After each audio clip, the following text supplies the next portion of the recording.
ఇప్పుడు దాకా మనకి ఇన్వెస్టిగేషన్లో వెలుగులోకి వచ్చింది ఏమంటే ఫస్ట్ ఇద్దరు టూ వీలర్స్లో వెళ్ళారు కదా, వాళ్ళు ఫస్ట్ స్లైడ్ అయ్యి రోడ్లో పడడము, ఆ తర్వాత బస్సు వచ్చి రోడ్ మీద ఉన్న టూ వీలర్ని హిట్ చేసుకుంటూ అక్కడ అగ్ని ప్రమాదం జరిగినట్టు మాకు తెలుసు.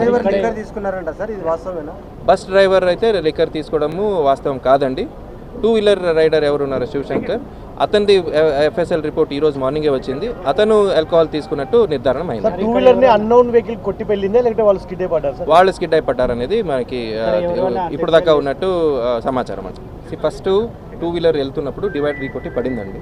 ఆ స్పీడ్లో టూ వీలర్ అనేది ఒక 20 మీటర్ ముందుకు వెళ్ళింది. ఓకే, సో ఆ బాడీని మధ్యలో రోడ్ మీద ఉన్న బాడీని పిలియన్ రైడర్ ఏరిస్వామి ఎవరు ఉన్నారు అతను పక్కకు లాగారు. ఆ తర్వాత బస్ హిట్ కొట్టిన తర్వాత 120 to 150 మీటర్స్ మళ్ళీ లాగింది ఆ టూ వీలర్ని.